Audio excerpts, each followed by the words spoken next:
उभारिला हात जगी जाणविली मात देव बैसले सिंहासनी आल्या याचकासी पुरे धनी एकाच्या कैवाडे उगवी बहुतांचे कोडे देव बैसले सिंहासनी आल्या याचकासी पुरे धनी दोही ठाई तुका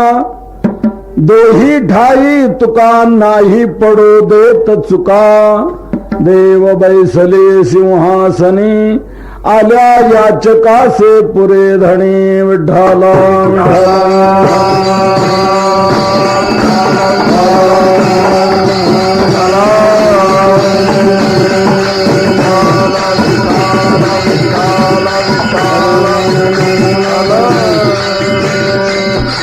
पांडुरंगा करो प्रधान पांडुरंगा करो प्रधान दूसरे चरणा दंता दिया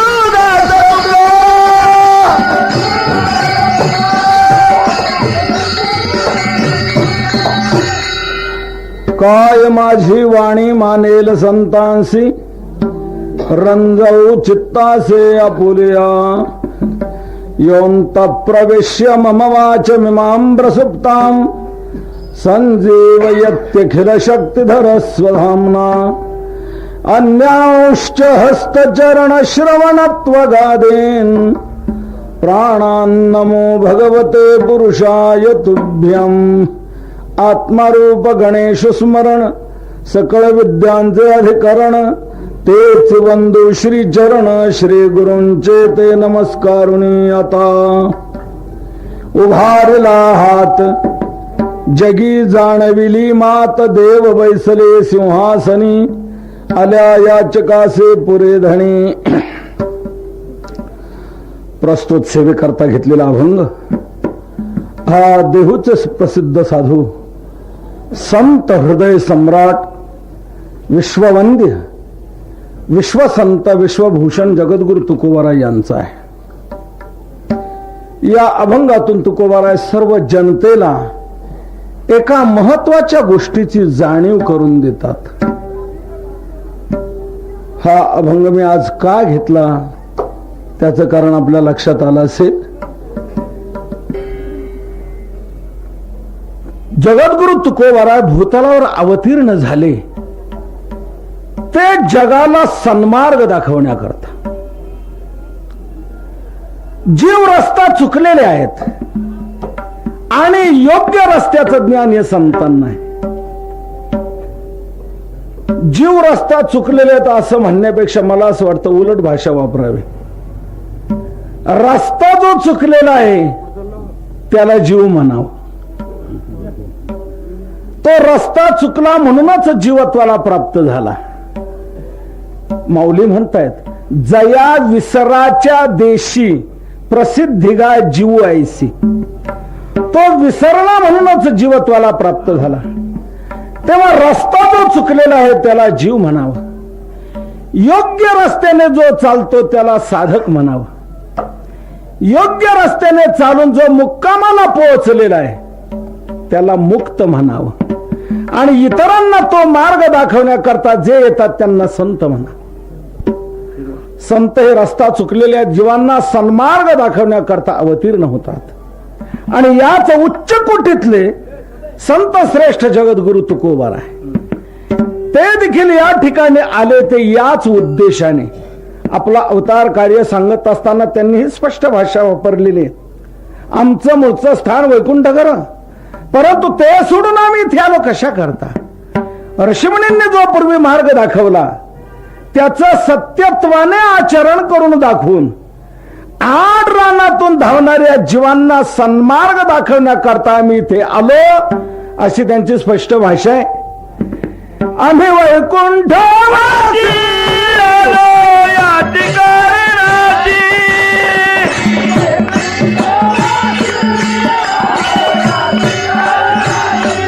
आम्ही वैकुंठवासी आलो या ठिकाणी.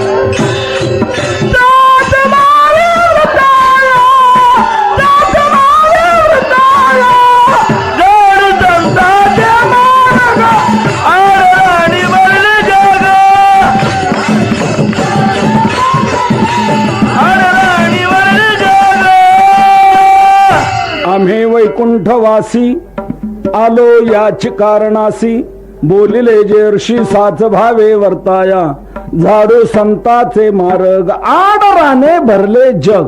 जग आड रानातून धावत आहे.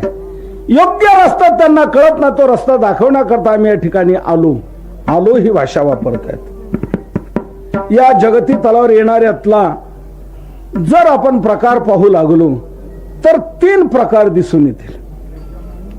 एक वर्ग असा आहे त्याला इथे यावंच लागतं. दुसरा वर्ग असा आहे त्याला इथे आणावं लागतं. आणि तिसरा वर्ग असा आहे की तो स्वतःहून येत असतो. यापैकी पहिला जो वर्ग आहे यावंच लागतं, तो तुम्हा जीवांचा.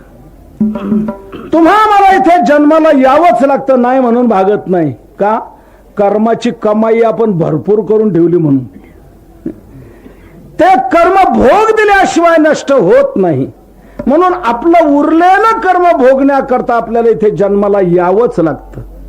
माऊली म्हणतायत, अगा कर्मे जै उरावे तै तिही सुखदुःखी फळावे, तया ते भोगावया यावे देहा एका यावे. उरलेलं कर्म भोगण्याकरता आपल्याला इथे देहाला यावंच लागतं. कारण कर्म हे भोग दिल्याशिवाय नष्ट होत नाही, असा कर्मशास्त्राचा अबाधित सिद्धांत आहे. ना भुक्तं क्षीयते कर्म कल्प कोटी शतैरपि, अभुक्तं कर्म न क्षयते न क्षीयते. ज्या कर्माचा भोग झाला नाही ते कर्म नष्ट होत नाही. अवश्यमेव भोक्तव्यम कृतं कर्म शुभाशुभम. केलेलं शुभाशुभ कर्म अवश्य भोगावंच लागतं. आणि ते उरलेलं कर्म भोगण्याकरता जन्माला यावं लागतं. कोणाला अशी शंका वाटेल की आमचं पूर्वीचं कर्म, सगळ्यांची पूर्वीची कर्म एकत्र कुठं असतील आणि ते नेमकं आमचंच कर्म आम्हाला कसं काय भोग द्यायला येईल? माझं तुम्हाला का जाणणार, तुमचं त्यांना का ना जाणार? ज्याचं त्यालाच कसं ते भोगायला येणार? तर याकरता महाभारतकार एक सुंदर दृष्टांत देत आहेत. ते म्हणतात, बघा, हजारो गायींचा कळप आहे. त्या गायी रानात चरतायत. त्यांची लहान लहान वासरं घरी गोठ्यामध्ये खुंट्याला बांधलेली आहेत. एक लहान वासरू सुटलं. गायी चरताना त्याला दिसल्या. ते धावत धावत बागडत तिकडे गेलं. मला एक सांगा, हजारो गायी त्या ठिकाणी चरतायत. हे बागडत गेलेला वासरू नेमकं जाईल कुठं? त्याच्या आईजवळ. हजारो गायीमधूनही ते वासरू आपली आई शोधून काढतं आणि आईजवळ जातं. तसं आपलं पूर्वीचं कर्म आपल्या कर्त्याचा शोध करत येतं. मला निर्माण केले कोणी? यथा धेनु सहस्रेषु वत्सो विंदति मातरम, तथा पूर्वकृतं कर्म कर्तारम अनुगच्छति. हजारो गायमध्ये वत्स ज्याप्रमाणे आपल्या आईला मिळत, तसं आपलं पूर्वीचं कर्म आपल्या कर्त्याचा शोध करत येतं आणि नेमकं आपलंच कर्म आपल्याला भोगावं लागतं. आणि ते भोगण्याकरता जन्माला यावंच लागतं. हा पहिला वर्ग. दुसरा वर्ग असा आहे की त्याला इथे आणावं लागतं. या वर्गातला जर कोण असेल तर तो आहे देव. देवाला इथे आणावं लागतं. देवाचं मूळ स्वरूप आहे निर्गुण निराकार, अव्यक्त निराकार नाही जा आकार, अशब्दम स्पर्शम अरूपम अव्ययम तथा रसम नित्यम अगंध वच्चयत, असं त्याचं स्वरूप आहे. परंतु जेव्हा जगतात विषम परिस्थिती निर्माण होते, धर्माचा ऱ्हास होतो, अधर्म वाढला जातो, तो भार पृथ्वीला सहन होत नाही, ते वत्स्वरूप धारण करते, ब्रह्मदेवाकडे जाते. आपण जन्मप्रसंग पाहतो नेहमी. आग्रह धरतात, अरे देवा तुम्ही या स्थितीत राहून आता जमणार नाही, तुम्ही सगुण साकार व्हा, अवतार धारण करा आणि या पृथ्वीला भारापासून सोडवा, असा हट्ट धरतात आणि भगवंताला बळच रूपाला आणतात. आणेला हे रूपा बळे करुणी खळे हरिदासी. हरिदासांनी खळ धरला, हट्ट धरला. हरिदासांनी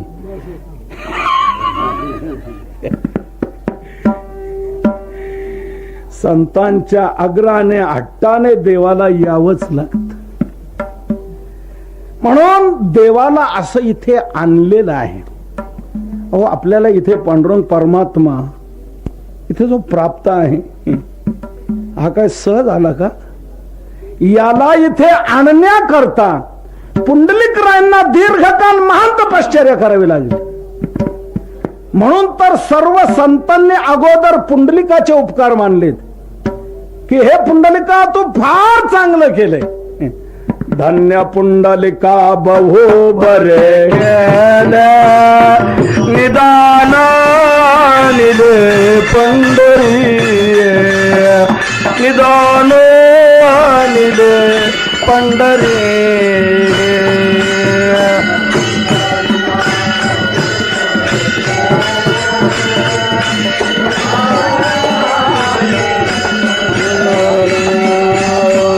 निधान पंढरी.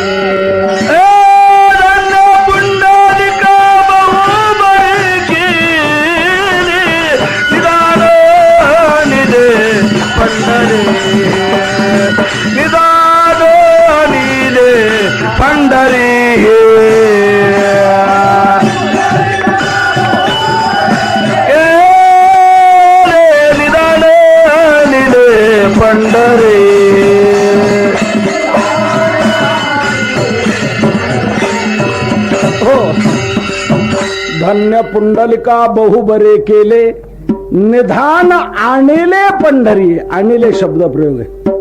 वैकुंठीचा देव आणिला भूतळा, धन्य तो आगळा पुंडलिक. पुंडलिके भक्ते तारेले विश्वजना, वैकुंठीची मूर्ती आणिली पंढरपूर पाटण. पुंडलिक भक्तराज तेने साधेले काज, वैकुंठीचे निज परब्रह्म आणिले. पुंडलिके थारा देऊने आणले या चोरा.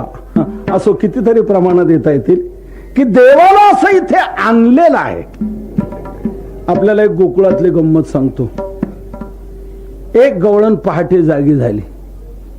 जागी झाल्यानंतर ती विचार करू लागली की सध्या चोरांचा सुळसुळाट फार झालेला आहे. गल्लीपासून तो दिल्ली पर्यंत चोरच चोर वाढलेले आहेत. न जाणो आपल्या इथे चोरी झाली नसेल कशावरून, शोध तर घ्यावा म्हणून ती शोध घ्यायला लागली. शोधता शोधता तिच्या लक्षात आलं की नक्की आपल्या इथे चोरी झालेली आहे. कशावरून तिच्या लक्षात आलं? ज्या दुधाणीमध्ये तिने रात्री माल साठवून ठेवलेला होता, ती दुधाणी तिला जशीच्या तशी दिसली नाही. कशी दिसली? पहाती गवळणी तवती पालथी दुधाणी. आता चोरी झाली असं ध्यानात आल्यावर माणसं काही ध्यान लावून बसतात का? हो, आरडाओरडा सुरू केला. शेजारने धावून आल्या, अगं रंगूबाई काय झालं? म्हणे चोरी झाली. कशावरून म्हणतेस? बघा दुधाणी तुम्हाला कशी दिसते. या दुधाण्यात मी माल साठवून ठेवलेला होता, ही पालथी झाली कशी? याचा अर्थ चोर शिरला, त्याने माझ्या दुधानेतला माल खाल्ला आणि दुधाने पालथी घातलेली आहे. त्यावेळेला त्या बाकीच्या गवळणी म्हणाल्या, कागबाई चोरी झाली तुझं हे स्पष्ट म्हणणं आहे, पण चोर कोण असावा, तुला संशय कोणाचा येतो? ते म्हणते संशय काय, चोर माझा चांगला ध्यानात आलाय. म्हणजे त्याचं नाव सांगतोय, म्हणती नंदाची या पोरे आजी चोरी केली खरे. आजी नंदाची या पोरे चोरी केली म्हणती, आज नंदाच्या पोराने चोरी केलेली आहे. तू विनोदाने म्हणते का काय? नाही, खरे, आजी चोरी केली खरे. त्यावेळेला बाकीच्या गवळणी म्हणलेल्या, अगं बाई जरा तोंड सांभाळून बोल, नाव घेते कोणाच? नंदाचा मुलगा, राजाचा मुलगा, मोठी माणसं, आणि तू त्यांना चोर म्हणतेस? ही म्हणली, बाई तुम्हाला माहित नाही, सध्या मोठे लोकच फार चोऱ्या करतायत. फक्त त्यांच्या चोरीला चोरी हे नाव द्यायचं नाही, त्यांच्या चोरीला नाव द्यायचं ते घोटाळा.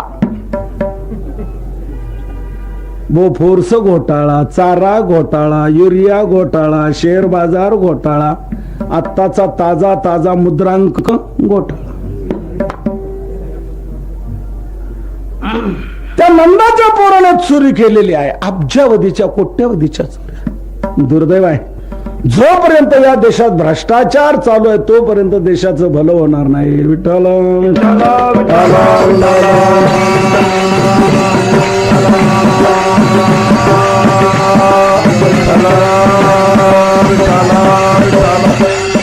त्यावेळेला बाकीच्या गवळणी म्हणलेल्या, कागबाई तोच एकटा चोर आहे का? त्याच नाव काय घेते? दुसरे काय चोर नाहीत का? हे म्हणाले, दुसरे चोर नाहीत असं नाही, पुष्कळ आहेत, पण माझ्या घरी जी चोरी झाली अशी चोरी त्याच्याशिवाय दुसऱ्याला करता येणार नाही.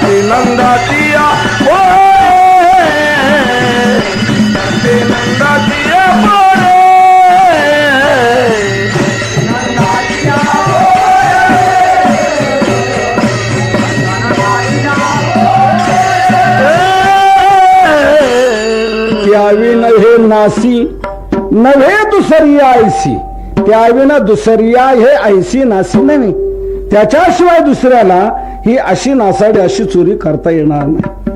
म्हणून तोच एक चोर आहे, नंदाचा मुलगा.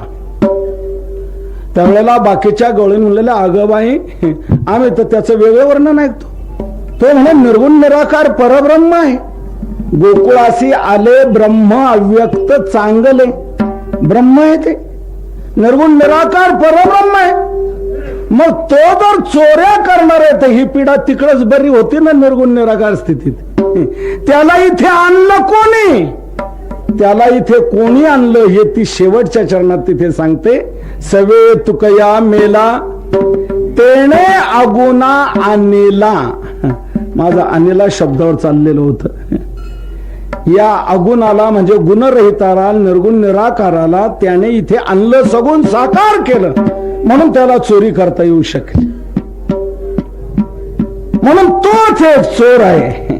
म्हणती नंदाची या पोरे आजी चोरी केली खरे. देवाला असं इथे आणलेलं आहे. आणि तिसरा वर्ग असा आहे की तो स्वतःहून येत असतो. आणि या वर्गातले कोण असतील तर ते संत.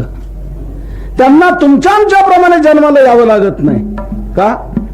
त्यांचं कर्म केव्हा संपलेलं असतं.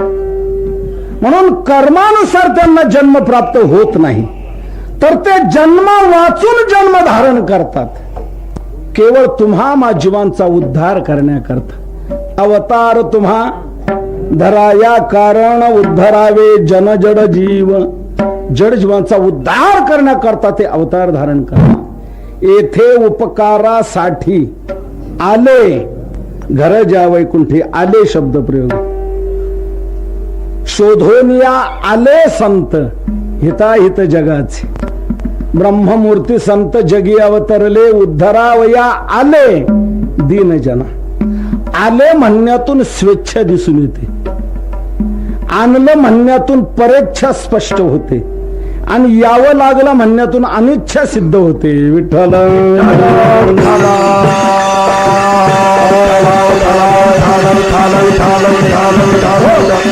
तुम्हा आम्हाला अनिच्छेने इथे यावंच लागतं. देवाला परेच्छेने आणलं जातं आणि संत स्वेच्छेने आलेले असतात, केवळ तुम्हा माझीवांचा उद्धार करण्याकरता. हा जो मी एक विषय सांगितला ना, हा एका रूपकात सांगतो, म्हणजे याचं मर्म आपल्या ध्यानात येईल.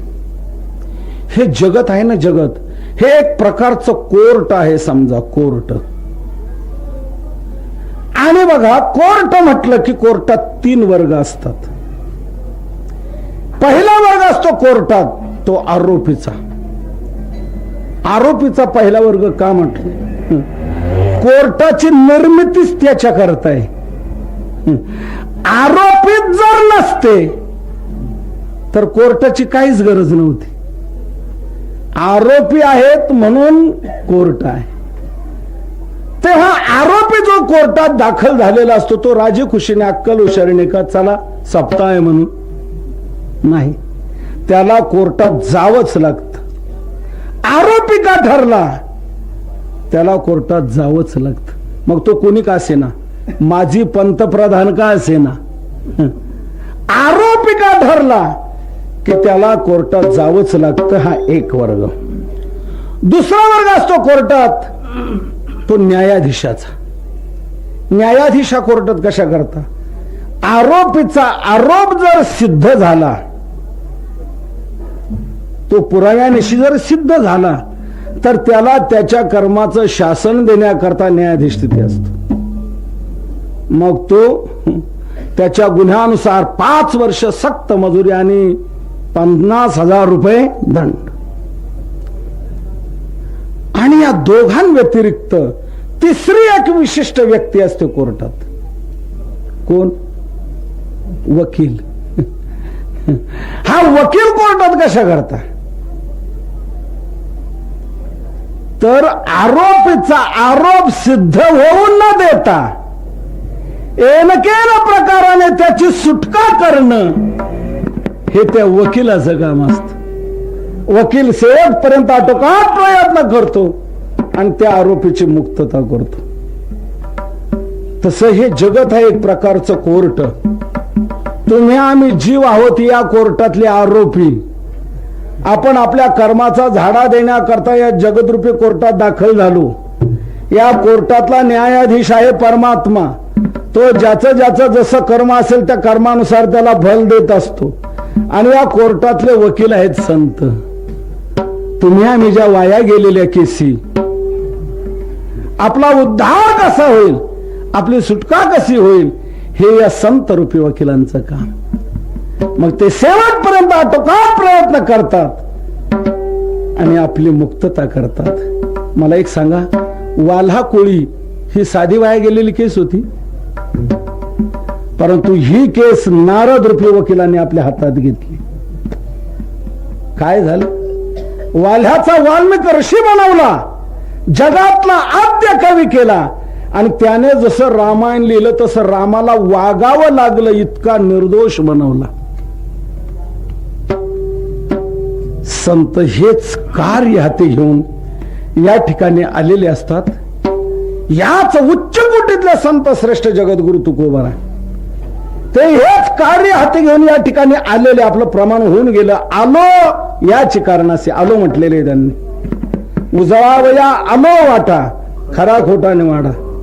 आलो म्हणे तुका मी नामाचा धारक आलो. तेव्हा ज्या उद्देशाने तुकोबारा या भूतलावर आले, या जीवांचा उद्धार कसा होईल, या करता काय करावं, वेगवेगळ्या पद्धतीने तुकोबारांनी मार्गदर्शनाचं कार्य केलेलं आहे. ज्याला जसं जसं झेपेल, जशी परिस्थिती प्राप्त होईल, त्या त्या प्रकारे तुकोबारांनी तसे प्रबोधनाचे मार्गदर्शनाचे अभंग केलेले आहेत. आणि वेगवेगळ्या पद्धतीने या समाजाचा उद्धार त्यांनी घडवलेला आहे. असंच एकदा तुकोबारांच्या अंतःकरणामध्ये आलं. बाहेर ज्या वेळेला नजर फेकली, या जीवाचा उद्धार होण्याकरता काही एखादा मार्ग दिसतो का सोपा? अंतर्दृष्टीने त्यांच्या मार्ग एक लक्षात आला आणि असं वाटू लागलं, या मार्गाची जर जाण आपण लोकांना करून दिली तर सर्व जीव या सोप्या सुलभ मार्गाने आपला उद्धार करून घेतील. तेव्हा सर्व जनतेच्या उद्धाराची ही जाण त्यांना करून देण्यासाठी तुकोबारांनी काय केलं हेच सेवेकरता घेतलेल्या अभंगाच्या प्रथम चरणातून सांगतो.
तुकोबाराय अंतर ध्यानात विचार करू लागले की या जीवांचा उद्धार कसा होईल, याकरता काय मार्ग. तेव्हा अंतरदृष्टीत त्यांना जो मार्ग दिसला, हा मार्ग खूप सुलभ आहे. याचा अवलंब जर जनतेने केला तर निश्चित यांचा उद्धार होईल. म्हणून त्या मार्गाची जाण जनतेला देण्यासाठी त्यांनी काय केलं, उभारिला हात. हात उभारिला, हात वर केला आणि जगी मात जाणविली. जगात एका महत्वाच्या गोष्टीची जाणीव करून दिली. जाणीव करून देण्याकरता हात वर केला. हात वर करण्याचा उद्देश असा की दूरवरच्या लोकांना लक्षात यावं की यांना काहीतरी सांगायचे. म्हणून आपण जरा एकाग्र व्हा, बारकाईने लक्ष द्या. काय म्हणतात, त्यांनी हात वर केलेला आहे, त्यांना काहीतरी आपल्याला सांगायचंय, म्हणून आपण तिकडे लक्ष द्या. असं जे जे ते हात पाहतात त्यांच्या त्यांच्या मनात हे येतं की यांना काहीतरी आपल्याला सांगायचं. तू म्हणाल मग सांगायचं होतं तर सांगायचं तोंडाने, हात वर करायचं काय कारण?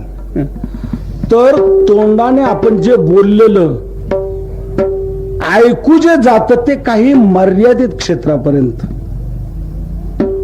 पण डोळ्याने जे पाहिलं जातं ते दूरवरच पाहिलं जातं.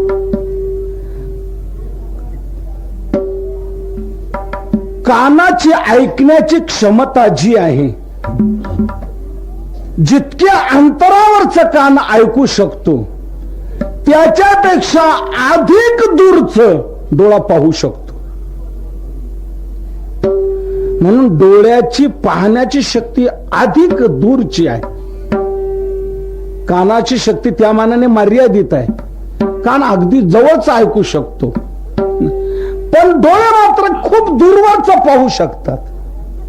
म्हणून जे जे आपल्या हात वर केलेला पाहतील ते ते एकाग्र होतील, आपल्याकडे लक्ष देतील. म्हणून आपण जे सांगतो ते अनेक लोकांना ज्ञात होईल. म्हणून तुकोबाराने हात वर केला. हात वर केला की सगळ्यांचं लक्ष तिकडे लागलं जातं. याला दुसरा कोणता दृष्टांत घेण्यापेक्षा आरतीच्या वेळेला पुढच्या दिंड्या पुढे, मागच्या काय दिंड्या त्या बऱ्याच मागे, पण जेवढे येतात जवळ तेवढे त्या पुढे राहतात. जोराने चाललेलं असतात. ज्ञानोबा तुकाराम शोभा जोराने चाललेलं असतात. पण सर्व जर ज्ञानोबा तुकाराम भजन करत असले, झुलत असले, डोलत असले, तरी ते करताना सगळ्यांचं लक्ष असतं ते मधी चोपदाराच्या काठीकडे. कधी हात वर होत. त्यात काही अनेक भानगडी असतील, काही घडलेलं असेल तर त्याचं निराकरण करता करता महाराजांच्या नाकीन जाऊन येऊन जातात. अध्यक्ष या नात्याने सर्वांचं सगळं पाहावं लागतं. अडचणी पाय ठोकण्यापासून, तंबूपासून, पाण्यापासून, झालेल्या काही दिवसभरच्या घटनांचं निराकरण करता करता ते सगळं काय मिटलं. मग मग चोपदार जातो, आपल्या स्थानी उभा राहतो की सगळ्यांचं लक्ष हातावर होईल, हातावर होईल, हातावर होईल. हात वर झाला की त्याच क्षणाला इतकी शांतता, स्तब्धता निर्माण होते. तुमचे हजारो पोलीस जी शांतता आणू शकणार नाही ती शांतता एक चोपदाराची काठी वर होण्यात एका क्षणात होते. आणि सर्व असं कान टवकारून लावून पाहत. आता काय सांगतायत? हरवलेल्या जिन्सा.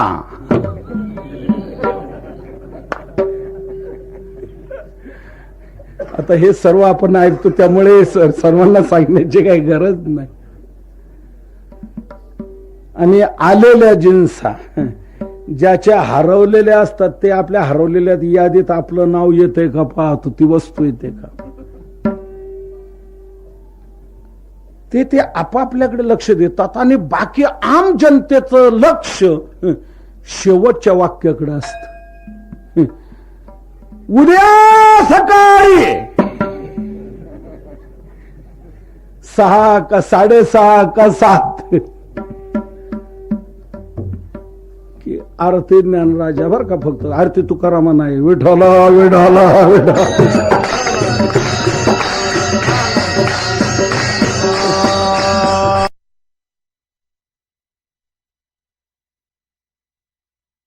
जोड फोडू नका, दोन्हीला लवकर जवळ येऊ द्या. विठाला विठाला विठाला.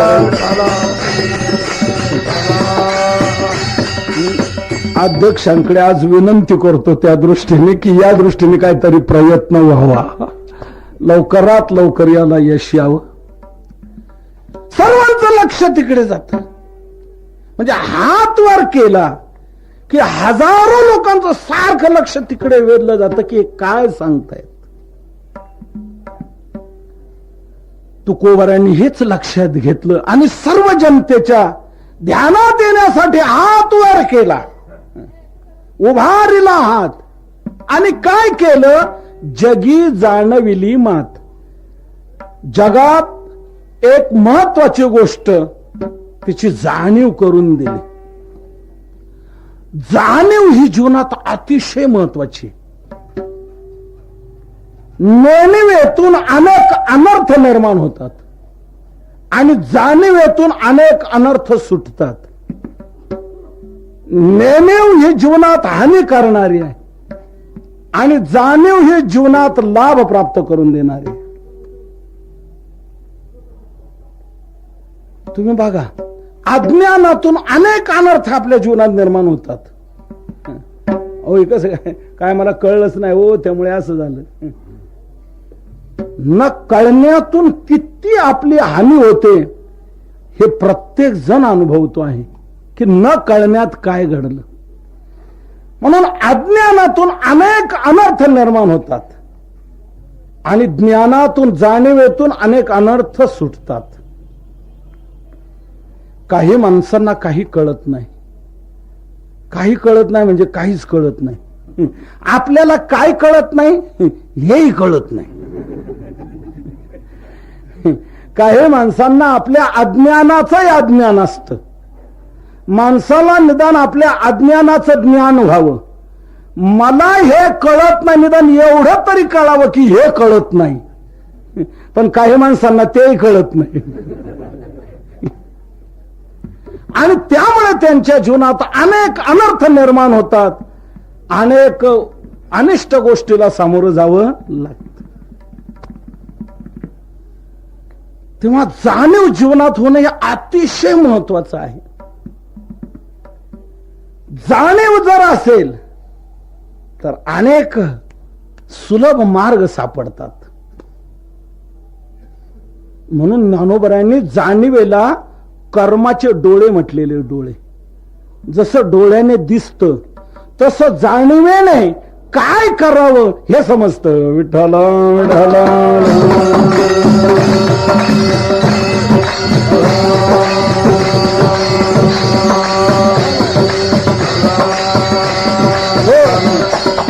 परंतु ते डोळे चांगले असायला पाहिजेत. कर्माचे डोळे ज्ञान ते निर्दोष व्हावे, माऊली म्हणतात. ज्ञान हे कर्माचे डोळे आहेत. ज्ञान काय करावं काय करू नये हे आपल्याला समजून देतं. जसं डोळ्याने आपल्याला दिसतं तसं ज्ञानाने आपल्याला समजतं की हे आपण करावं का करू नये, जावं का जाऊ नये, खावं का खाऊ नये, पाहावं का पाहू नये, हे ज्ञानाने आपल्या लक्षात येतं. म्हणून ज्ञानाला कर्माचे डोळे म्हटलेले आहेत. तेव्हा हे डोळे चांगले असायला पाहिजेत, म्हणजे कर्म चांगलं घडू शकतं. जर ते डोळे नसतील तर तुमची सत्कर्म देखील उपयोगाला येऊ शकत नाहीत. वास्तविक सत्कर्म कधीच वाया जात नाही. तुकोबाराय सांगतात, सत्कर्मा शेवटी असे फळ.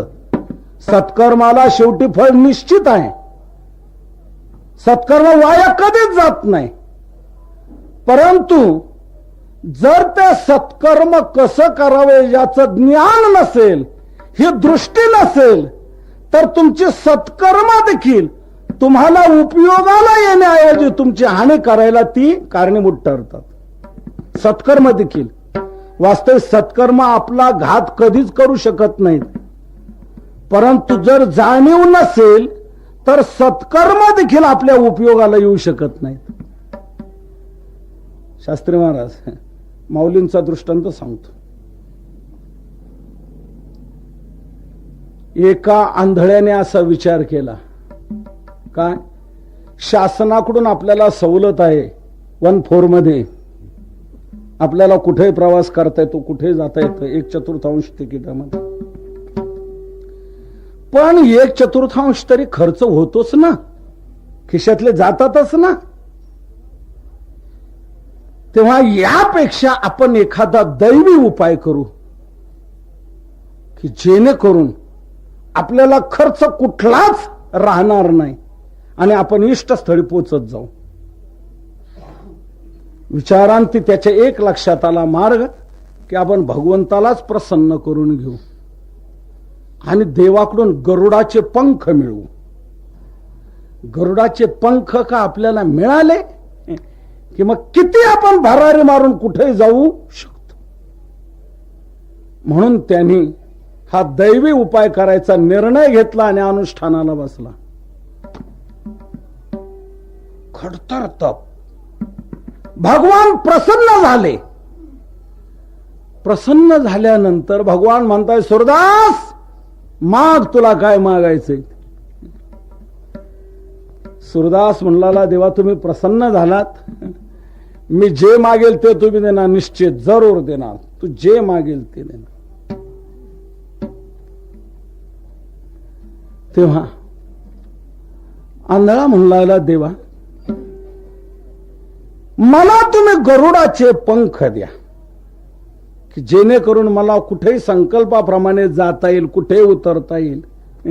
ह्या बाकीच्या गाड्यांनी मी जातो, 1/4 खर्च आणि पुन्हा ते स्टॉप शिवाय मध्ये थांबवत नाहीत.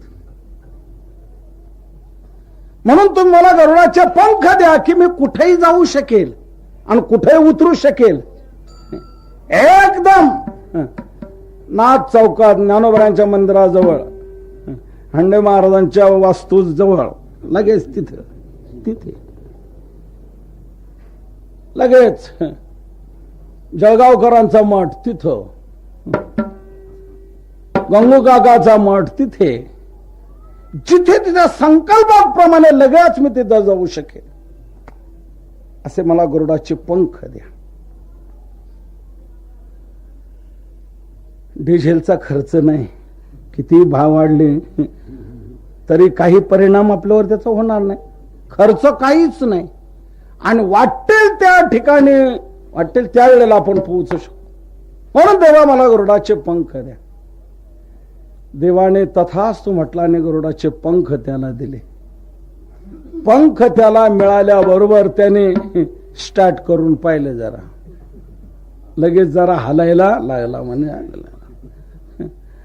लगेच तयारी केली, first second third top double top, आणि जे वेगाने गेला आणि समोरच्या डोंगराला आदळला आणि पडला आणि मेला. मला सांगा, आंधळ्याने अनुष्ठान केलं, तपश्चर्या केली. अनुष्ठान तपश्चर्या याला तुम्ही सत्कर्म म्हणाल की नाही?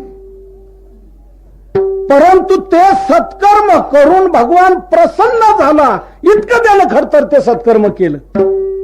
परंतु काय मागावं याचं ज्ञान नसल्यामुळे ते सत्कर्म त्याच्या नाशाला कारणीभूत झालं. आंधळ्याच्या जीवनात उणीव कशाची होती? डोळ्याची, दृष्टीची उणीव होती. ज्याची उणीव होती त्याने ते मागायला हवं होतं. तेव्हा दृष्टी न मागता त्याने पंख मागितले गरुडाचे. आता दृष्टीच जर नाही तर पंख मिळून काय, कुठं जायचं हे कळलं तर पाहिजे.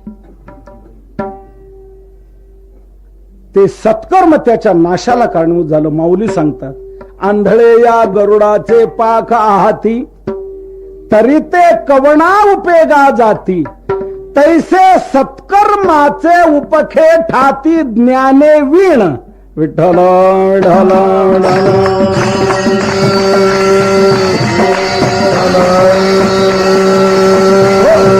म्हणून जाणेवेळी जीवनात अतिशय महत्वाचे. प्रत्येक क्षेत्रात जाणीव ही अतिशय महत्वाची आहे. प्रत्येक कर्मामध्ये प्रत्येकाला ज्ञानाची जाणीवेची गरज आहे. मग व्यापाऱ्याला घ्या, शेतकऱ्याला घ्या, नोकरी करणाऱ्याला घ्या, कोणी घ्या, त्याला ज्ञान पाहिजे. शेतकऱ्यालाही कळलं पाहिजे कोणत्या काळात कोणतं पीक घ्यावं, कसं घ्यावं, कसं करावं हे कळलं पाहिजे. व्यापाऱ्याला देखील कळलं पाहिजे खरेदी कुठली करावी, इथे कोणता माल सेल होऊ शकेल, त्याचे भाव काय लावावे हे सगळं कळलं पाहिजे. प्रत्येकाला जाणीवेची अतिशय गरज आहे. मातांना जाणीवेची गरज आहे. स्वयंपाक करायचं म्हटलं तरी त्यालाही ज्ञानाची गरज आहे. विशिष्ट पदार्थ द्या सोडून, गुलाबजामुन, पण साधा भात जरी करायचा म्हटला तरी त्याला ज्ञानाची गरज आहे. भात केवढं पातेलं असलं त्याच्यात किती तांदूळ शिजू शकतील, त्याला किती पाणी टाकलं पाहिजे, किती तांदूळ टाकले पाहिजे हे कळलं पाहिजे. हे जर कळलं नाही आणि ठेवला भात करायला, मग काही माता भात करतात एका पातेल्यात 3 प्रकारचा भात. 3 प्रकारचा म्हणजे साधा भात, मसाले भात आणि केशरी भात, असे नाही ते 3 प्रकार बर का. ते कोणते 3 प्रकार माहिती आहे का? खाली बुडाला जळगाव, मध्ये चिखली आणि वर तांदूळवाडी मोकळी, घ्या अक्षदा वाटा. का बरं? ज्ञान नसल्यामुळे. पातेला केवढा आहे, त्याच्यात किती भात शिजू शकेल, तेव्हा पाणी किती आणि तांदूळ किती वापरावं हे कळलं पाहिजे. साधा भात करण्याकरता देखील ज्ञान गरजेचं आहे. तेव्हा ज्ञानाने सर्व काही समस्या सुटत असतात. म्हणून तुकोबराने विचार केला, यांना जर जाणीव करून दिली तर यांच्या जीवनातल्या समस्या सुटतील, यांच्या अपेक्षा पूर्ण होतील. म्हणून त्याने हात वर केला, जनतेला महत्वाच्या गोष्टीची जाणीव करून दिली. आता आपल्या सगळ्यांचं लक्ष तिकडं लागलं असेल की तुकोबरांनी अशी कोणती जाणीव करून दिली. तर कोणती जाणीव करून दिली ते अभंगाच्या 2ऱ्या चरणात सांगितलं.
आलायात का होय धनी, आलायात का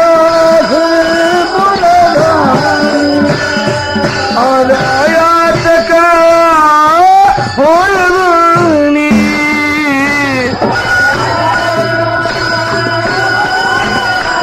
धनी देवा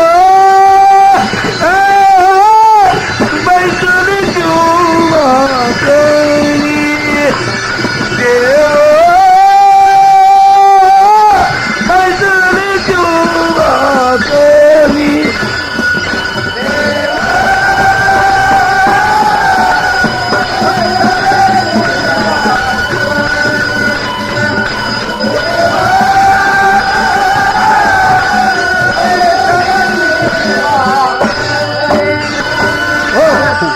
कोणती जाणीव करून दिली.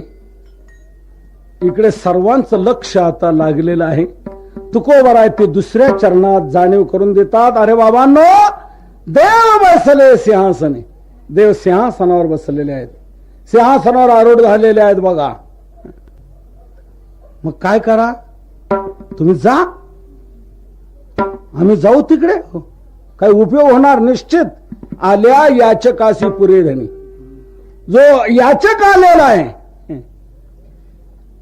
त्याची तृप्ती होते, पुरेपूर त्याला सर्व प्राप्त होऊ शकत. कसलीच त्रुटी कमतरता उणीव न्यूनता त्याच्या जीवनात राहू शकत नाही. सिंहासनावर आरूढ झालेले आहेत.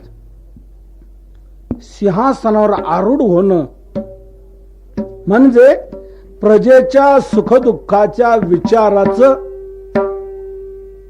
एक प्रात्यक्षिक स्वरूप प्रगट करून त्याच्या समस्या दूर करणं. मोकळा जो असतो त्याला काही नसते ही चिंता. पण कुठलं पद का स्वीकारलं की ती काळजी आली. त्या पदाच्या पाठीमागे त्याच्या कार्याची सर्व जबाबदारी असते. ओ ये मला काय सांगतो, सरपंचाला भेट ना. मी काय, मला भेटून काय उपयोग त्याचा? सरपंच आहेत ना, ते जा ना, भेट ना सरपंचांना. पद स्वीकारलं की त्याच्या पाठीमागे जबाबदारी येते. तसं देव सिंहासनावर आरूढ झालेले आहे. सिंहासन हे कशा करता असतं? प्रजेच्या सुखदुःखाचा विचार करण्याकरता, प्रजेच्या समस्या दूर करण्याकरता सिंहासन असतं. म्हणून देव आता सिंहासनावर विराजमान झालेले आहेत. आता देवाला तुमच्या सर्व समस्या सोडाव्याच लागणार. म्हणून तुम्ही जा तर खरं. जो याचक येतो त्याची इच्छा पूर्ण होते. आल्या याचकासी पुरे धनी.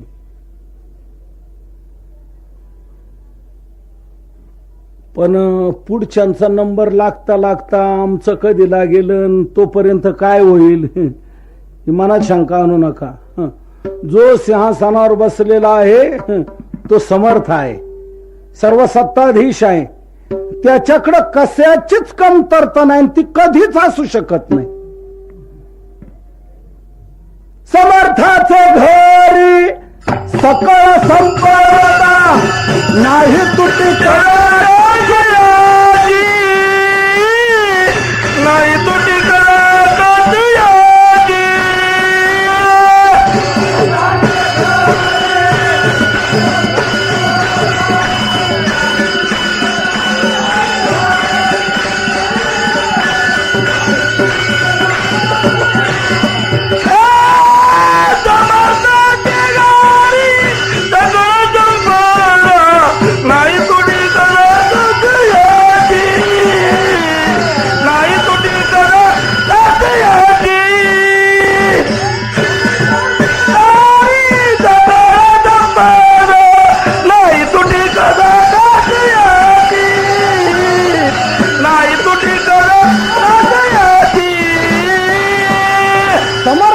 घरी सकळ संपदा नाही तुटी कदा कासयाची. कदा तुटी नाही आणि कासयाची तुटी नाही.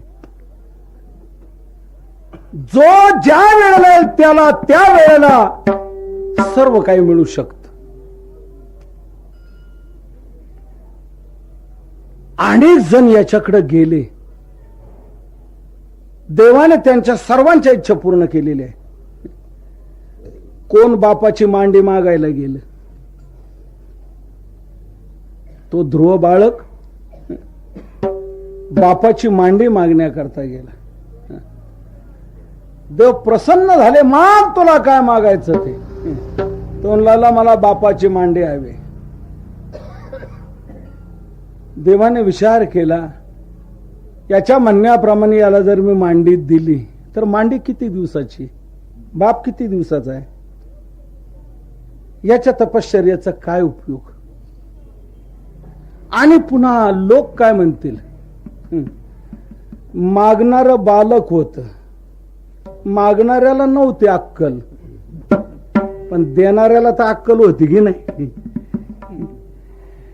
जिथे माझ्या आबरूचा पंचनामा होईल तेव्हा देवाने विचार केला, याला आपण अढळ पद देऊया. देवाने त्याला अढळ पद दिलं. अढळ पदी बाळ बैसविला तो उपमन्यू, व्याघ्रपाद ऋषीचा मुलगा. त्याच्या वडिलाचं नाव व्याघ्रपाद. लहानपणी त्याची आई, त्या उपमन्यूची आई म्हणजे व्याघ्रपाद ऋषीची पत्नी, दारिद्र्याने गांजलेली. लहान मुलाला आता काय द्यावं, कसं काय याचं संगोपन करावं, तिला एक कल्पना सुचली. तिने काय केलं, पिठात मीठ कालवलं, पाणी कालवलं आणि ते आणून दूध करून दिलं. मीठ त्याच्यात असल्यामुळे त्याला चव लागली. रोज तो उपमन्यू दूध म्हणून ते प्यायचं. पण कोजागिरी पौर्णिमेला सवंगड्याकडे ज्या वेळेला खास आटीव दूध, निखाऱ्यावर तापवलेलं, मडक्यात तापवलेलं, चंद्रामृत्यात पडलेलं, केशर वगैरे वापरलेलं, असं खास दूध प्यायला त्याला मिळालं. त्यावेळेला त्याने त्या मित्राला विचारलं, का रे हे काय? म्हणे दूध. हे दूध? माझी आई मला काय देते, त्याच्यात तर काहीच चवाश लागत नाही. माझ्या आईने मला फसवलं वाटतं इतक्या दिवस. दुसऱ्या दिवशी आईला म्हणला, आई मला दूध. आईने ठरल्याप्रमाणे पिठात मीठ कालवलं, पाणी ते कालवलं आणि दिलं दूध. आई, जोपर्यंत मला खरं दूध माहित नव्हतं तोपर्यंत तुझं हे पिठाचं पाणी मी पित होतो. आज मला खऱ्या दुधाची जाण झाली. हे मला चालणार नाही, मला ते दूध पाहिजे, ते दे. आई म्हणले, बाळ ते मी देऊ शकणार नाही. कोण देईल? विश्वाचा चालक मालक परमात्मा, तो तुला ते दूध देईल. ठीक आहे, मी काय करू आई? तपश्चर्या कर, साधना कर, तो भगवान तुझी इच्छा पूर्ण करेल. त्याने तपश्चर्या केली, खडतर तपश्चर्या. भगवान प्रसन्न झाले. माग काय तुला मागायचं ते. उपमन्यू म्हणू लागला, मला दूध भात खायचा आहे. तेव्हा भात आहे, त्या भाताबरोबर वाटीभर दूध मला तू दे. वाटीभर दूध त्याने मागितलं. देवाने विचार केलाय, वाटीभर दूध मला देता येईल, पण त्याने आजचं काम मिटेल, उद्याची पुन्हा समस्या राहणार, परवाची समस्या राहणार, याची कायमची समस्या राहणार. मग काय करायचं? त्याला कळत नाही काय मागावं, पण आपल्याला कळतंय ना. म्हणून भगवंताने वाटीभरच दूध न देता त्याला क्षीराचा समुद्रच दिला. क्षीराचा सागरू उपमन्यू. मागा दूध दे म्हणितली यासाठी, आघविया क्षीराब्धीची करुणी वाटी, उपमन्यू पुढे दुर्जटी ठेविली जैसी. पाहे पा श्री शंभूची प्रसन्नता, तया उपमन्यूची या आरता, काय क्षीराब्धी दूध भाता देजेची ना. क्षीराचा समुद्रच दिला. आता समुद्र कधी कमी होऊ शकत नाही. म्हणजे याचकाच्या अपेक्षेपेक्षा अनंत पटीने देणारा असा तो परमात्मा आहे. तो सिंहासनावर आरूढ झालेला आहे. मग सांगा, तुमची समस्या काय राहील? तुमची इच्छा पुरी राहील? अरे निघा आणि आपली इच्छा पूर्ण करून घ्या. देव बैसले सिंहासनी, आल्या याचकासी पुरे धनी. त्याचा औदार्य विशेष आहे. ज्ञानोबारा देखील आश्चर्य व्यक्त करून त्याच्या औदार्याचं वर्णन करतात. बाप उदार देवा परिमित. बाप रे बाप, काय हा देव उदार आहे. याचक स्वेच्छा सदोदित, असे सहस्रवरी देत सर्वस्व आपुले. 1000 पटीने देणारा असा भगवान हा दाता आहे. तो सिंहासनावर आरूढ झालेला आहे. म्हणून तुमची कुठलीच इच्छा अपुरी राहणार नाही. या देव बैसले सिंहासनी आल्या याचकासे पुरे धनी. पण एक म्हणू लागला, महाराज तुम्ही म्हणता देव सिंहासनावर बसले, ठीक आहे, पण ते मंदिर कोणी बांधलं, मूर्ती स्थापना कोणी केली, वर्गणी कोणी दिली, देणगी कोणी दिली, हे सर्व देवाला कळलंच ना. मग देव म्हणल हा वर्गणी देणारा नाही, हा नुसता आलाय पाया पाडायला आणि घ्यायला. आम्ही तर काही केलेलं नाही. त्या हंडे महाराजांनी मंदिर बांधलंय, तिथे मूर्ती स्थापना केली. कोण कोण आहे हंडे महाराजांवर प्रेम करणारे, कोण कोण आहेत देव ते लक्षात घेईल, त्यांचाच विचार करेल. आम्ही तर काही दिलं नाही, उलट देणाऱ्याला देऊ दिलं नाही. देवाची बारकाईची नजर आमच्याकडं राहील. मग आमचं कसं काय होणार? देव त्यांचाच विचार करेल, देणाऱ्यांचा. तुकोबाराय म्हणतात, याचा अर्थ देवाचं स्वरूप तुम्हाला कळलं नाही, देवाचा स्वभाव तुम्हाला कळला नाही. देव मला कोणी आणलं याचा विचार करत नाही. जरी एकाने आणलेलं असलं तर एकाच्या निमित्ताने भगवान अनेकांच्या इच्छा पूर्ण करतो. हेच तुकोबारा अभंगाच्या 3ऱ्या चरणात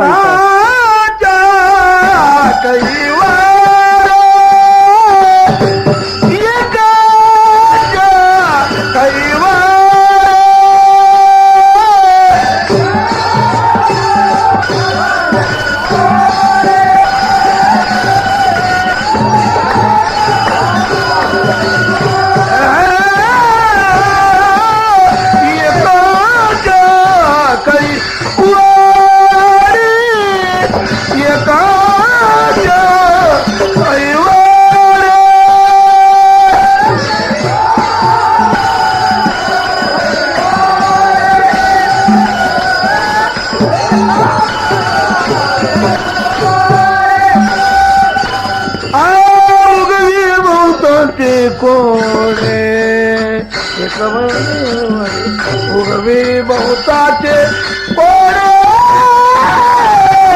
देवा बैसले देवा बहुताचे कोडे कथ दैवाडे उगवे बहुताचे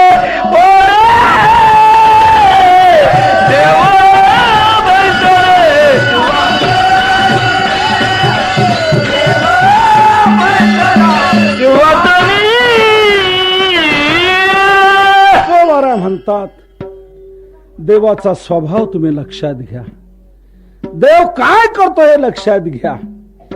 असं मनानेच काय संकल्प विकल्प करून देवापासून बाजूला राहू नका आणि तुम्ही तुमची हानी करून घेऊ नका.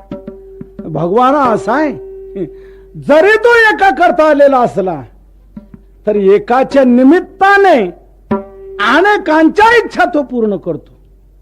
कैवाड म्हणजे निमित्त, एकाच्या कैवाडे म्हणजे एकाच्या निमित्ताने बहुतांचे कोडे उगवी. बहुतांचं संकट इच्छा तो दूर करतो, त्याची पूर्तता करतो, काहीच अपूर्तता राहू देत नाही. कोणी मला आणलं, कोणी माझी स्थापना केली, कोणी माझं मंदिर बांधलं, तेवढंच भगवान पाहत नाही. त्या एकाच्या निमित्ताने अनेकांच्या इच्छा तो पूर्ण करतो. बऱ्याच गोष्टी अशा आहेत एका करता झालेल्या आहेत, परंतु एकाच्या निमित्ताने अनेकांच्या इच्छा पूर्ण झालेल्या आहेत. निमित्त एकाच पण अनेकांच्या इच्छा पूर्ण. गंगा आली कोणा करता? भगीरथा करता. पण गंगेने फक्त भगीरथाचीच इच्छा पूर्ण केली का? नाही. भगीरथाची इच्छा पूर्ण करून आजपर्यंत हजारो लोकांचा ती उद्धार करते आहे. आली भगीरथा करता, पण भगीरथा पुरती राहिली नाही. गायचं दूध कोणा करता? वासरा करता. मग गाय वासरा पुरतच दूध देते का? गायचं दूध वासरा करताय, पण वासरा पुरतच देते असं नाही. वासराचं तर भागतच भागतं, परंतु घरातल्या माणसांच्या वासरांचं भागतं, आलेल्या पाहुण्यांच्या वासरांचं भागतं, डेअरीचंही भागतं, मुंबईकरांचंही भागतं. वास्तविक तिचं दूध आहे वासरा करता. वत्साचे नि ओरसे दुभते होय घरोद्देश. पाऊस पडतो, मेघ वर्षाव करतो, कोणा करता? चातका करता. का? चातक त्याच्याशी अनन्य आहे. म्हणून सगळीकडे पाणी भरलेलं जरी असलं तरी चातक ते पाणी घेत नाही, वाट पाहत राहतो. वरून थेंब पडेल तोच घेणार, खालचं भूतलावरचं घेणार नाही. भरिले सरिता समुद्र चहूकडे, परिते बापियासी कोरडे.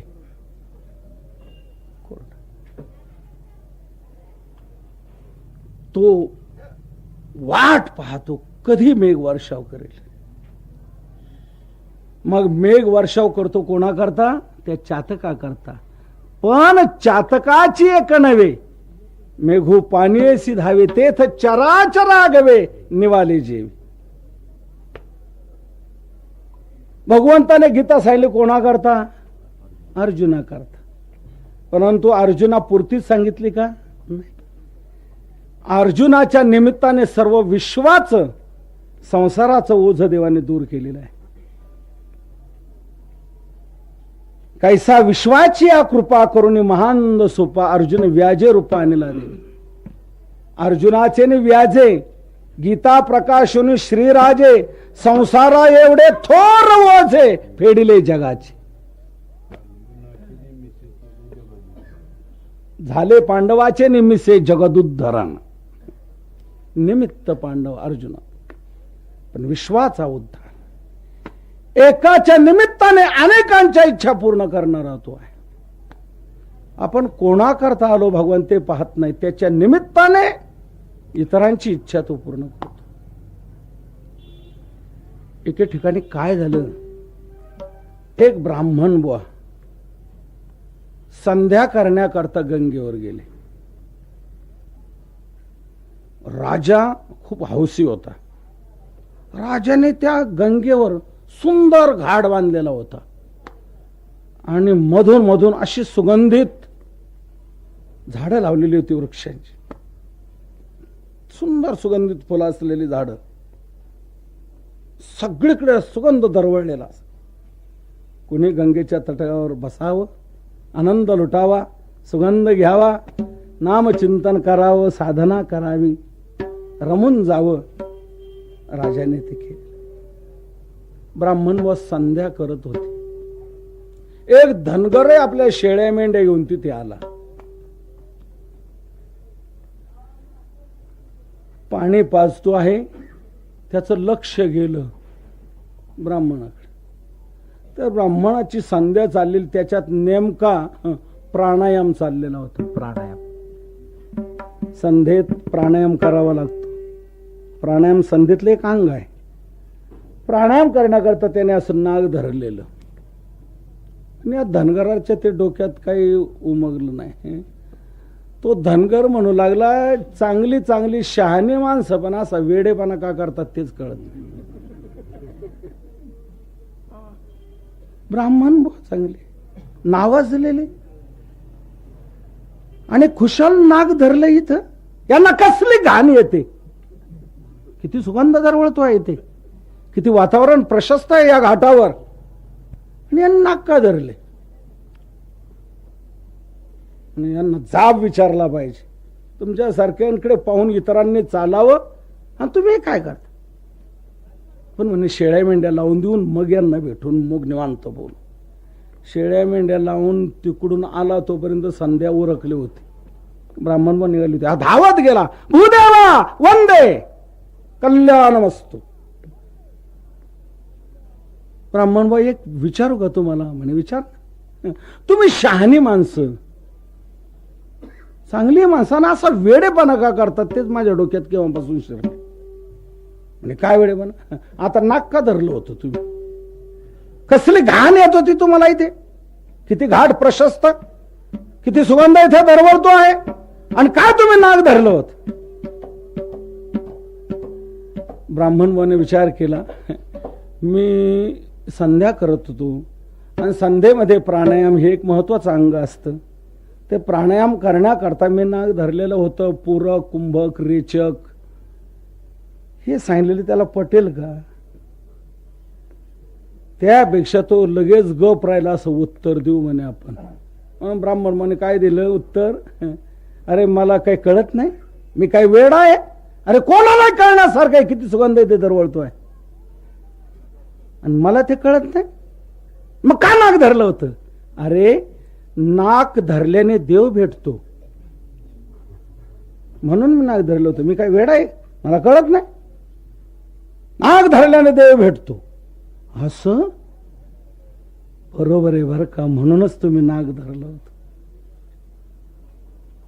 मला आपलं वाटलं इतका सुगंध दरवळतोय, हे कशाला नाक धरतायत? बरोबर आहे, पण बरं झालं त्याच्यातून. काय म्हणजे आजपर्यंत मी असा घाबरून होतो, भीती होती. आपल्या सारख्याला कसलं देवाचं दर्शन व्हायला गेले? मोठमोठे योगी, जपी, तपी, संन्यासी, ज्ञानी यांनाच खडतर साधना करणाऱ्यांना देवाची भेट होईल. आपल्याला कुठली भेटायला गेली? हो, भेट व्हायला गेली. आपल्याला काय साधना करणार, काय आपण करू शकणार, अशी जी भीती बसलेली होती. आता मला आवा का आला जरा. म्हणजे नाक धरणं म्हणजे काय अवघड नाही, आणि नाक तर आहेच आहे आपल्याला, फक्त धरायचंच एवढाच मुद्दा आहे ना. धरायला काय अवघड आहे काय? आपणही नाक धरू, देवाला प्राप्त करून घेऊ. बरं झालं या रूपाने तुम्ही मला सांगितलं, फार माझी समस्या सुटली आता. म्हणे बस. ब्राह्मण भाऊ गेले निघून. याने शेळे मेंढे लावून दिल्या, अंघोळ केली, आणि ब्राह्मण ज्या ठिकाणी बसला होता तिथेच मांडे घालून बसला आणि धरलं ना नाक. आता धरलं म्हणजे धरलंच, बंदच. आता ब्राह्मणबाने जे नाक धरलेलं होतं ते पूरक, कुंभक आणि रेचक प्राणायामाच्या ह्या 3 प्रक्रिया आहे.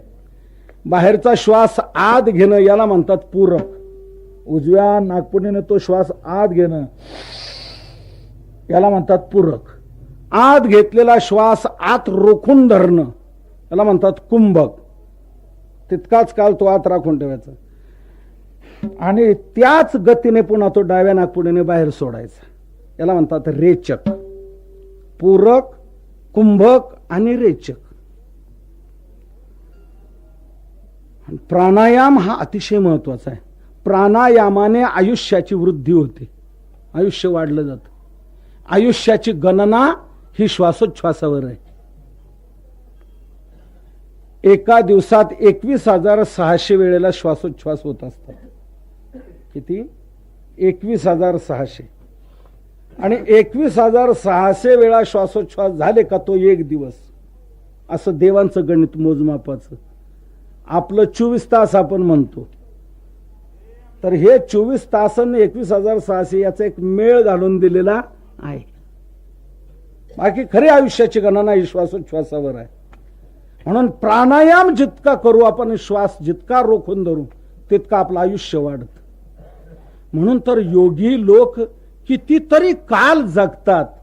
याचं काय कारण आहे? तो श्वासोच्छ्वास रोखून धरलेला म्हणून.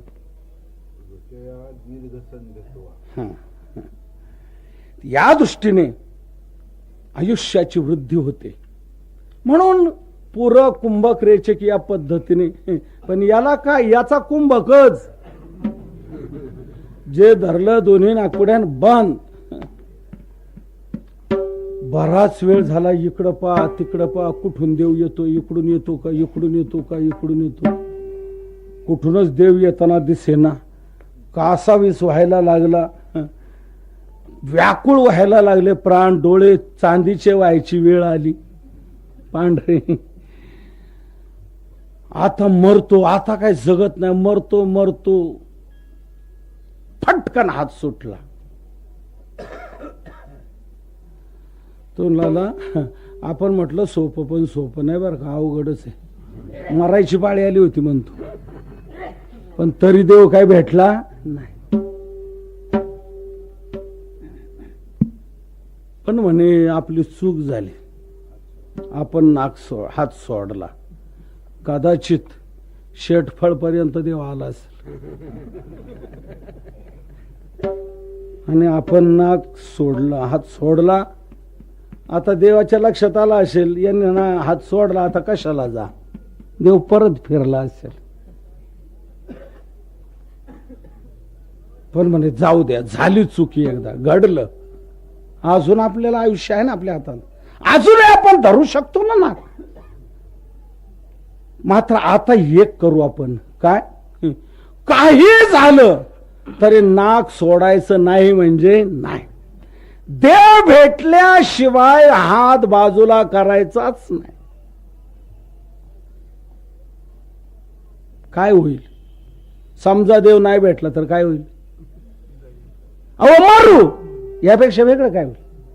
पण तो म्हणला मेलो तर मेलो, हरकत नाही, पण नाक सोडायचं नाही. आणि देव जर भेटत नसेल तर जगून तरी काय उपयोग?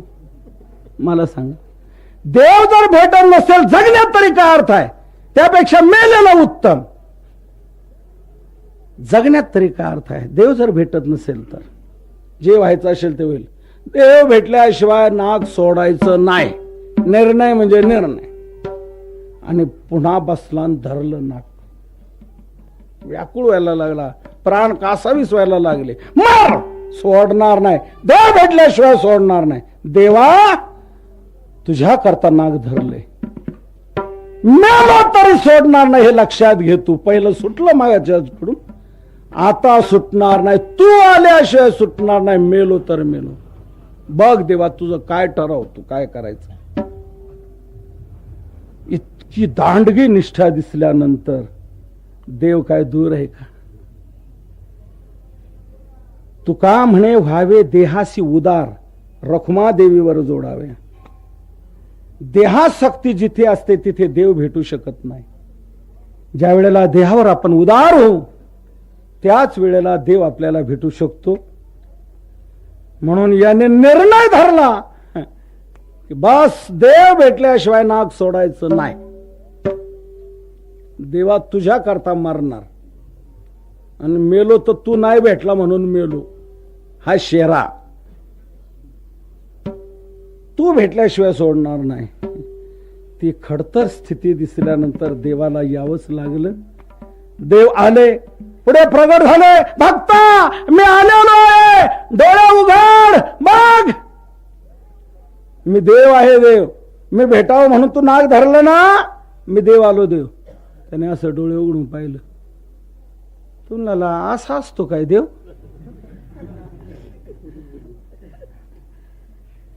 तू देव? हो मी देव. खरंच? हो म्हणे खरंच. तू धरलं ना नाक माझ्या करता म्हणून मी आलेलो आहे. भेट, बोल, दर्शन घे, आनंद लूट. तू म्हणू लागला आपल्याला काय परिचय नाही, पूर्व परिचय नाही देवाचा. कसा असतो देव आणि कसं काय. कदाचित मी मरू नये म्हणून एखाद्याला दया येऊन तो जर आला असेल आणि म्हणत असेल मी आहे देव, तर म्हणजे आपले वाया जायची साधना. अरे मीच देव आहे, भेट तुम्हाला, दे आलिंगन, घे दर्शन. तो म्हणला नाही नाही म्हणजे मला माहित नाही तू देव आहे म्हणून नक्की. मग तू कधी मला नक्की देव मानणार? कधी तू दर्शन घेणार? कधी भेटणार, आलिंगन देणार? म्हणे मी एक करतो काय, त्या ब्राह्मण बोला घेऊन येतो आणि ब्राह्मण बुवा जर म्हणतील हा आहे देव, मग मी तुझ्या पाया पडेल. तोपर्यंत मी तुझ्या पाया पडणार नाही. देवाला राग आला. देव म्हणू लागले म्हणजे ब्राह्मण बुवा म्हणतील त्यावेळेला तुम्हाला देव मानणार, आणि ते म्हणत नाही तर मी देव नाही. अरे मी सांगतो ना स्वतः मी देव आहे, मी सांगतो, माझ्यावर विश्वास नाही तुझा, आणि तू म्हणतो ब्राह्मण बुवा. हा तू आहे देव, पण हे तुला माहित, मला काय माहित. तू जर खरा देव असेल तर मग ब्राह्मण बुवापासून निर्णय तो लागेलच. तेव्हा मी ब्राह्मण बुवाला घेऊन येतो, तोपर्यंत तू थांब. देव म्हणले ब्राह्मण बुवाला घेऊन येईपर्यंत मला काही वेळ आहे का? विश्वाचं सर्व पाहायचंय, तुझ्या एकट्या करताच का मी वेळ देऊ? चाललो म्हणे मी. म्हणला काय चालला तू? हो चाललो. चालला तू? हो चाललो. अरे जा, जातो तर जा, जा तुला कुठे जायचं तर जा. नाक तर नाही ना माझं घेऊन जाणार, नाक तर आहे ना माझ्या जवळच. अरे मी पुन्हा धरेल, तुलाच यायला पट पडेल, तू खरा देव असशील तर.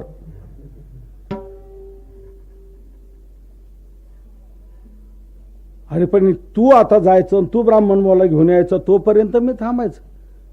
एवढा तुला दम धरवत नाही. अरे मी एवढा दम धरला, आणि तुला एवढा दम धरवत नाही, मरायची पाळी आली तरी मी मागे सरलो नाही. इतका दम धरला तुझ्या करता, आणि तुला एवढा दम धरवत नाही मी ब्राह्मण बुवाला आणेपर्यंत.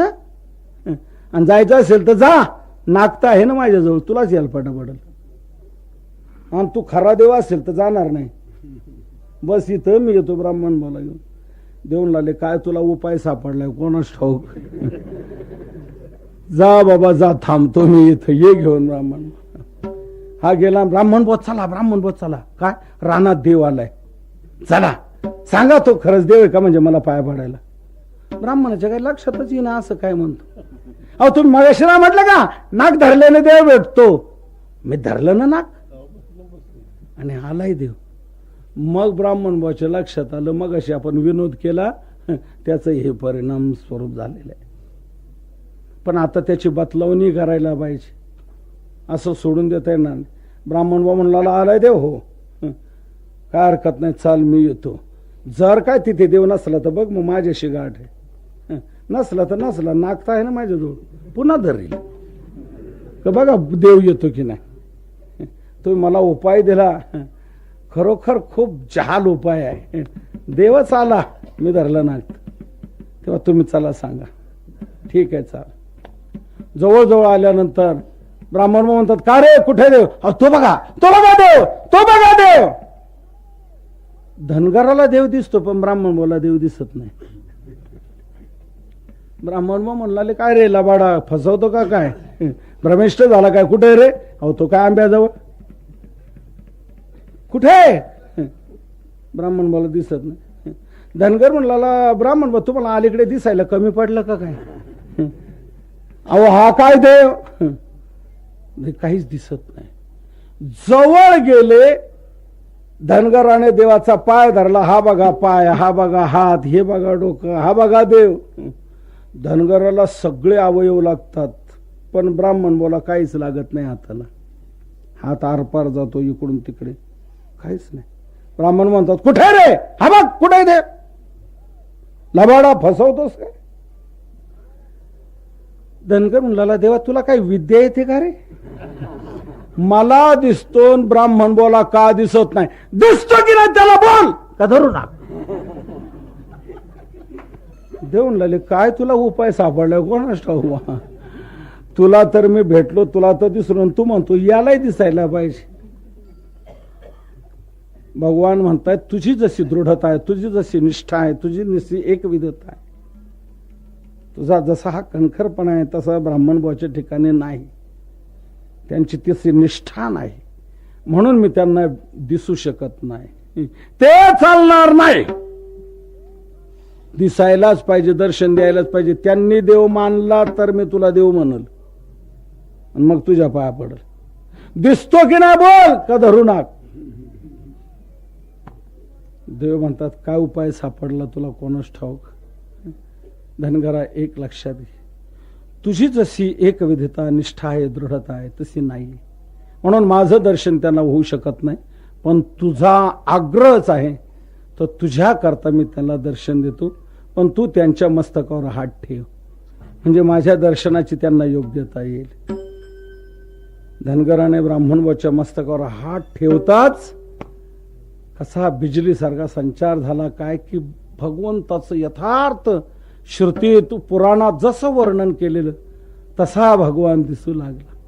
सशंख चक्रम सकिरीट कुंडलम सपेत वस्त्रम सरसेरुहेक्षणम सहार वक्षस्थल कौस्तुभश्रियम नमामि विष्णुं शिरसा चतुर्भुजम. साष्टांग प्रणाम केलेला आहे आणि ब्राह्मण बुवा उठले. ते पहिले पाय धरले धनगराचे. तुझ्यामुळे मला देव भेटला. ही आसाम मध्ये घडलेली घटना आहे. आसाम मध्ये गुवाहाटी जिल्ह्यात केसमपूर नावाच्या गावात घडलेली घटना आहे. कल्याणच्या अंकामध्ये हे उदाहरण आलेलं आहे. त्या वेळेला मग ब्राह्मण बुवा आणि धनगर या दोघांमध्ये असा करार झाला की तुझी आता मेंढ्या वळायच्या नाही आणि मी हे आता गावकी करणार नाही. तुझ्यामुळे मला देव भेटला. तुझी दृढनिष्ठा पाहून तुला देवाने दर्शन दिलं आणि तुझ्यामुळे मला दर्शन झालं.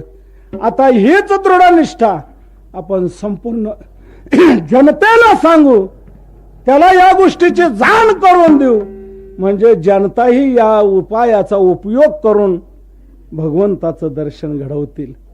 म्हणून त्यांनी पूर्ण आसाम प्रांतामध्ये हा प्रचार केलेला आहे. धनगराच्या निमित्ताने जसं ब्राह्मणाला दर्शन झालं, भगवान एकाच्या निमित्ताने अनेकांच्या इच्छा पूर्ण करणारा आहे. म्हणून तुकोबारा म्हणतात, कोणी बांधलं मंदिर, कोणी प्रतिस्थापना केली, कोणी काय केलं हे पाहू नका, चला या देव सर्वांची आलेल्यांची इच्छा पूर्ण करतो. देव बैसले सिंहासनी आल्या या जगासी पुरे धनी. महाराज तुम्ही काय करता? महाराज म्हणतात मी माझं काम पार पाडतो. तुमचं काम काय? मी दोन्ही ठिकाणी चूक होऊ देत नाही.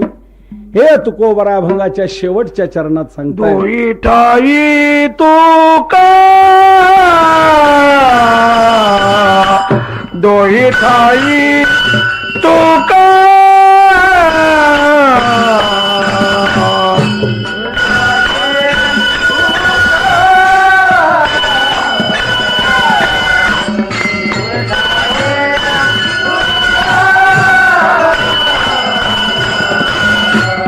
दोही ठाई तुका, दोही ठाई तुका.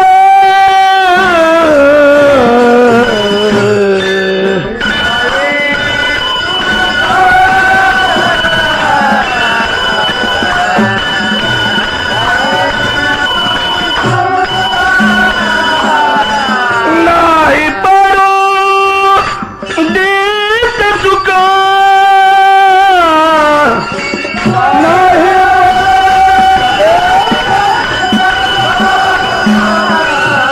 नाही पडो देत चुका.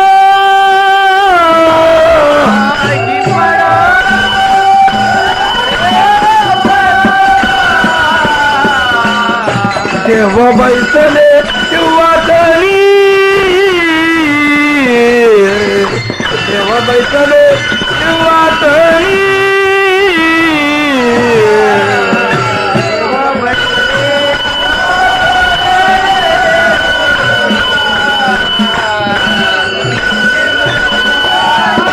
हो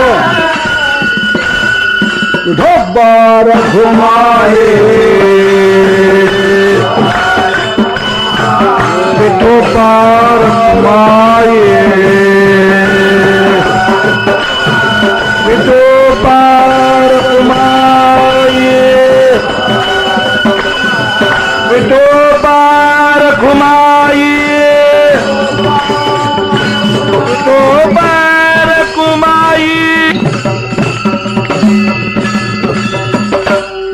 ठाई तुका नाही पडो देत चुका देव बैसले सिंहासनी आल्या याचकाचे बुरे धनी तुका दोही ठाई चुका पडो देत नाही.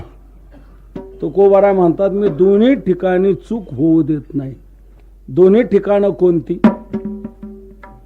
देवाचं दयालुत्व, कृपालुत्व, सर्वज्ञत्व, समर्थत्व समाजापर्यंत पोहोचवणं, जनतेपर्यंत पोहोचवणं हे एक काम.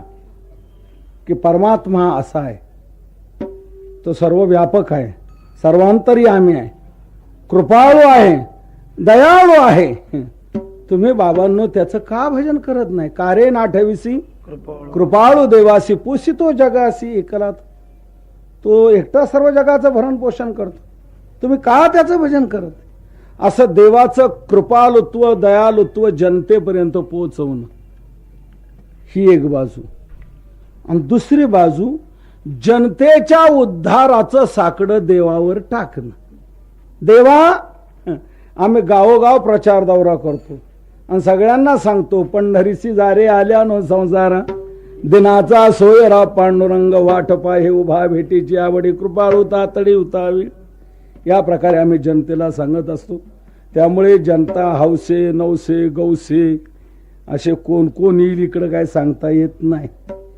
चांगल्यांबरोबर इतरही येतील, त्यालाही नेला लागतील आणि तुला लगेच तो दिसल की हा मुद्रांक घोटाळ्यातला आहे का, हा अमक्या प्रकरणातला, हा बॉम्बस्फोट घडवणारा आहे, अमका आहे तमका आहे. आणि तू त्यांना काहीतरी शिक्षा करशील, काहीतरी त्यांना शासन करशील. तर देवा हे बघ, हे आमचं वारकऱ्यांचं स्थान आहे आणि इथे तुझा जुना धंदा चालायचा नाही. देवाचा जुना धंदा कोणता? भक्ता राखे पायापाशी दुर्जनाशी संहार. देवा, इथे हा तुमचा जुना धंदा चालायचा नाही. इथे आमच्या म्हणण्याप्रमाणे धंद्याची पद्धत ठेवली पाहिजे.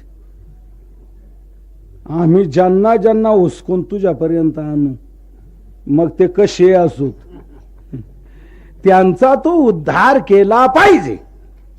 तुका म्हणे ऐसे आहेत गा हरी त्याही तारी जीवासी.